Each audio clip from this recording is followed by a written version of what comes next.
I warmly welcome you. Thank you for accepting our invitation to this conversation. The first question arises in connection with the saxophone in general. Do the majority of people still identify the instrument with the genre of jazz? I would say yes. I think there is a very simple reason for this, because people do not know that saxophone was invented to do classical music. In the 19th century. Yes, exactly, in the 19th century. And then it was very popular in France, also in symphonic music, and later on it became really, really famous in jazz music in the States. But after these important composers like Maurice Ravel, Modest Mussorgsky start to write it for this instrument. And nowadays, I would say, if you ask in the street, yes, maybe majority would say jazz, but on the other way around, I think saxophone is present in every kind of music, I would say, from classical to pop music, yes. Regardless of this, your ensemble has a huge repertoire and lighter toned pieces, arrangements, and more popular genres can also be found at your concerts. What repertoire do concert organizers expect from a saxophone quartet? I have a feeling that the people are expecting, first of all, they don't expect the saxophone quartet like we are, or in nowadays the tradition of classical saxophone is existing, because it's really there are not so many saxophone quartets. So also our mission is to bring this community, these four saxophones from soprano, alto, tenor, baritone, to the audience. And I would say the first question is what we want. And we always want to bring on the stage our instrument like a diamond, like a juwelier. And I think this saxophone for us, it's really like chameleon. That means that it has so many different skins, colors, and possibilities, I think. What already Aaron said, that this instrument, it's possible to find in every kind of music, from classical, that's why we are also playing sometimes like Bach or Mozart, Haydn, until, I don't know, AC/DC, folksmusic, jazz, pop. So there are so many facets of this instrument, contemporary music with so many effects which maybe some other instruments cannot produce. So that's why we call the saxophone chameleon. And I think it's always, for the audience, it's always a journey to be in the concert where the saxophone is played. And what does the audience expect? Should we be worried about the future of classical music, about the attention of new generations? Is it necessary to change the framework and platforms of classical music concerts? I would say the classical music, it's actually really cool. I think we just need to reopen us. We need to show also young generation that's also the classical music can touch like pop, like Rihanna, like Michael Jackson. I think this is just the thing. And what we are trying to do is always, if we are in the cities playing the concerts at the evening, we're trying to go in the morning to the school and to meet young generations of not of musicians, but of listeners, and to present them that actually saxophone, or not just saxophone, but like music, classical music, it's unbelievable, beautiful, and has so beauty that can touch really the heart, on the same way that can touch also some other music. So from our side, I think this classical music is so modern, but we just need to reopen us. We need to go to the people to show them what we have to show. And yeah. Speaking of the repertoire, you brought Bach transcriptions with you to the current concert in Budapest, as well as Philip Glass's concerto for saxophone quartet and orchestra. Why these pieces? Could you tell us something about the program? Yeah, we will play from Bach to Glass, and that's why we call chameleon saxophone, because he is able to play every type of music. We play this arrangement of Bach by our friend Leitinger.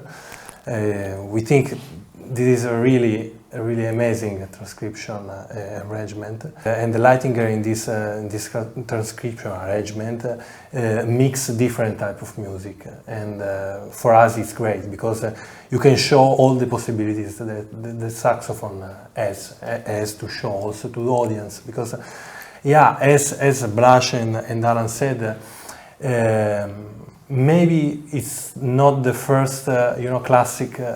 It's not the first thing you think about saxophone, but he is able really to play and to transform everything saxophone, and for sure you can appreciate from Bach, and but you can also appreciate a saxophone in glass. Something that it's really contemporary, like contemporary music, and yeah, we will enjoy a lot to play these pieces. I think also we have always two possibilities of directions. Sometimes we are taking like the material we find in the score. We say, okay, we would like to play this music. We just transcribe this for four voices, our voices. And for example, we will play the three Bachs on this way, and what Jakob already said. And then we decided to invite Isidor Leitinger, a friend of us who is really amazing, like arranger, and he recomposed the toccata and fuga for string orchestra and us. And this is, I think this is really interesting for the audience, but also for us, because it's, we know all this piece, but Isidor has a new idea how to present this music, and with new harmonies, and it's like, the piece is not anymore one-to-one like Bach who wrote it. And this is what we really like, that it's something really special. And today in the morning we had the first rehearsal, so until today in the morning we just practiced, the four of us together, and with the orchestra now we share, okay, it's crazy, so it's not anymore the same. And I'm sure somehow we will always find the people that will say why, but I think at the end it's not the question why, it's just the message. If the people really enjoyed and said, okay, it's different, but I like it. It's wow, it's much more, I don't know, spicy, and it's why not? And we like this art of not always with the music, but for example, Isidor will also come to the concert from Slovenia. He's from Slovenia actually, I think it's really that this music get a new skin. And it's really an important part of our musical journey, to bring new famous pieces also in the new skin to the audience. You were formed in 2006, which means that the quartet came of age this year. Since then, the membership has changed a few times, most recently not so long ago. How easily can a new member integrate into a well-accustomed, well-adjusted team? Yeah, I can tell a little bit about that. Yeah. I'm the new baritone player. Honestly, I knew already the guys a little bit before, because we are all from Cologne. I mean, we had a couple of connections. We met each other before, but it was for me really new, this type of work with them. But immediately it was amazing, because they took me like a really close friend, and they were supporting me, helping me. It was, of course, kind of challenge for me as well, like to learn immediately so many pieces, because we had really many different programs and many different concerts. But it's really like what I wanted to do all the time. It's like you're practicing, you're learning many years. to be able to play with such great musicians and such great friends. And I'm going all the time to rehearsal or to the concerts with a great pleasure. So yeah. I think what should we say? Wow, thank you, thank you. No, I think what we really need to say is that if you are playing in the huge orchestra, of course you are really important. One of the 60 people, it's important that everyone is top fit and play well. But at the end, after rehearsal, you can go home or you can take a coffee with a friend. But if you are soloist, you're always alone somehow. You are playing with conductors or with the orchestra. But if you are 4 string quartet or saxophone quartet or like small chamber groups, I think this is so intimate. That's why it's family without benefits. And this is like we are like really like close friends, and also of course we know each other also in the bad days, and this make everything also a bit heavier, because we need to accept each other also how we are. And I think it's normal, because actually we are not so old that in past, I don't know, 15 years we changed each other. We changed our minds, and I think it's normal that there are some points in our life that the people say, okay, I want to go another way, and this is really fine for us. And we are of course really happy that because what happened now with Aram, I think just happened once in a life, that you find someone who's really like, you have feeling, okay, actually we know each other now for many years, but actually it was not like this. But to find someone who is really fitting to you, to your playing, or that's open-minded, is really difficult. And so we are really happy for this, that someone sent us. You. When your ensemble was formed, you, Alan and Blaž, were the founding members from Slovenia with other 2 colleagues from Germany. Currently, apart from you, there is an Italian and an Armenian musician in the quartet. Of course, music is a universal language, as we say, but how much do different backgrounds, schools and nationalities matter in making music together? I think a lot. I think in every kind of conversation, and music is one way of conversation, the different backgrounds could be a really big benefits. Of course, somehow this is challenging, because we are coming from different cultures, different language also. But if you take this as a benefit, let's say, if more differences can come and meld together, then everything is much more colorful, and it is much more interesting at the end. I would say that, at least for me I can say, but also for a group, that we are not nationalistic in this way. We try to be like Europeans. We have values in which we believe, and which like kind of a respect to each other and respect to the music and hard work, sure. But I think that we didn't face so much difficulties because of this, but maybe more benefits. I would say, let's search in these differences benefits and what we have in common, not what we don't have in common. So if we are searching for what we have in common, at the end we have all better time, I think. Yeah. This is not the first time you play in Hungary. I first met you in 2015 at MIPA in the Echo Rising Stars series. Since then you have also played in Kaposvár at the Kaposfest. What memories do you have of Hungary and of your Hungarian musical colleagues and the audience? For me personally, it's like I spent 2 years of my studies in Germany with a roommate. He was from Budapest. So I had always somehow a strong connection to the food, to this mentality, and I really like it.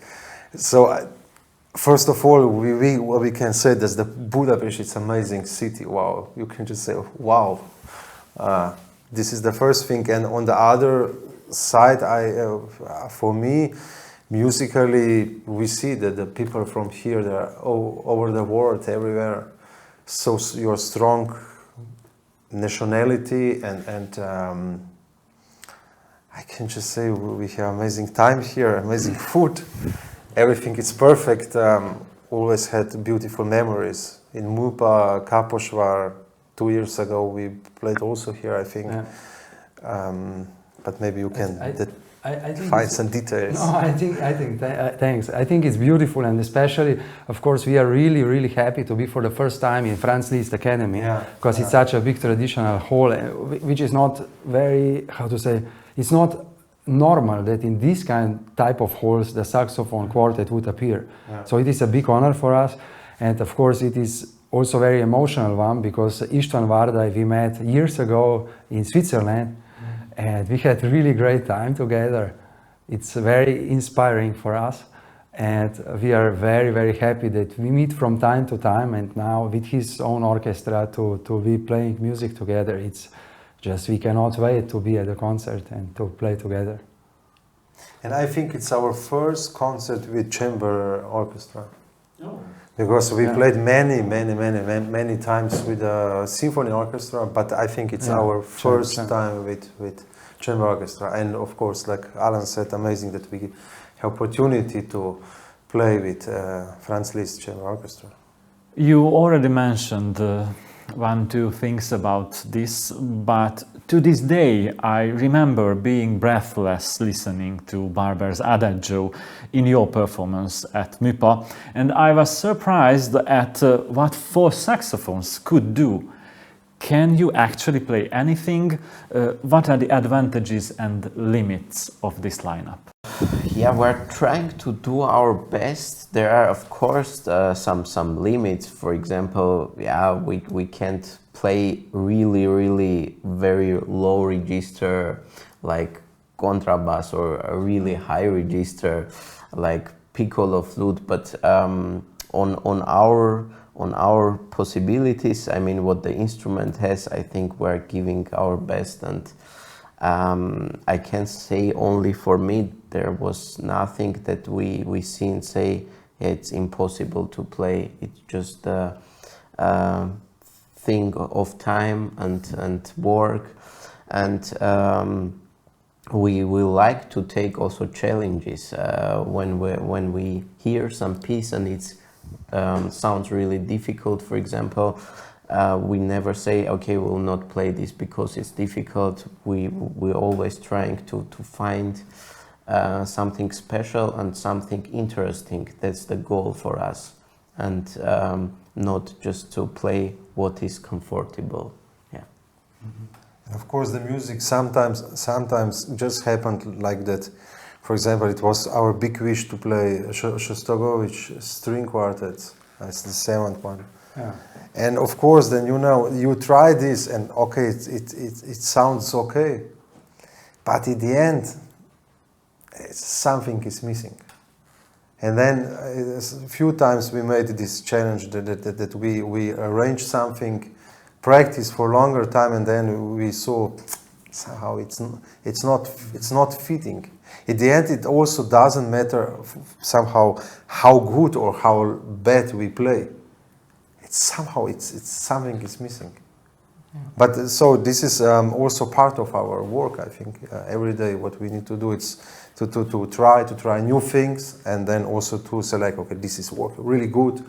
Sometimes we have pieces like also by Haydn or Dvorak, I don't know we feel like this, and also already some string players said to us, "Wow, this piece, it's interesting. It sounds like it is written for saxophone, but actually it's for strings."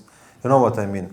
It's that not mean that everything is better with saxophone. Of course not. I'm just saying that this process is so important, and so of course sometimes there are some stones we are like, but then we don't bring these stones on the stage. So, yeah. You arrived in Budapest yesterday. With what expectations? And what is it like to work with the Franz Liszt Chamber Orchestra? Joy on the stage. Yeah, of course. Yeah. Also, already today. Already today went really well. We immediately had this feeling to be really together with the orchestra. I think also with sound, it was really, everything was good. Yeah. You know, sometimes you have this feeling that you feel someone who you don't know actually. Yeah. And sometimes you can have two conductors conducting and everything it's like this, but you still have a feeling, okay, it's just, we do it. So, and here I hear, or maybe also because the people know each other so good here in the chamber orchestra, this feeling is really special. Somehow it's immediately, and what we are expecting. Yeah, I don't know. I just wanted to say, for me it was really amazing experience, and also like laune, like mood, very good mood, because this Bach toccata and fuga, for example, we're playing it for the first time, and how the guy said before, we're trying it alone. And today I had the feeling it worked really good for the first time, and I was like, wow, it's such interesting, and also this energy from orchestra and from people, it's really different, and I think it worked really good. And also, like, after we did a small break and we started a glass. And I don't know, I've never played it before, but for the first time I think it worked really good. And we can find the connection and way to playing all together really fast. And so we didn't need really long time, I think. Also glass concert. It's not too easy. It's not easy concerto. It's not easy concerto for orchestra, But also somehow, you know, I was a bit scared because you never know, like music, toccata and fuga, everyone knows this music. And I don't know how it's with some other orchestras, because this was for the first time with this piece, with this orchestra. But I had really feeling that they are so open-minded, and I was really surprised. I was really happy that they didn't say, hey, why is this so, it's not in the region, so, you know, it's like we got this and we will make from this like the best one. And we are really happy because of this, because it's not, I think, just normal, because the people need to change the mind and say, okay, this is arrangement, it's special arrangement, and we do the best. Thank you again for agreeing to this conversation.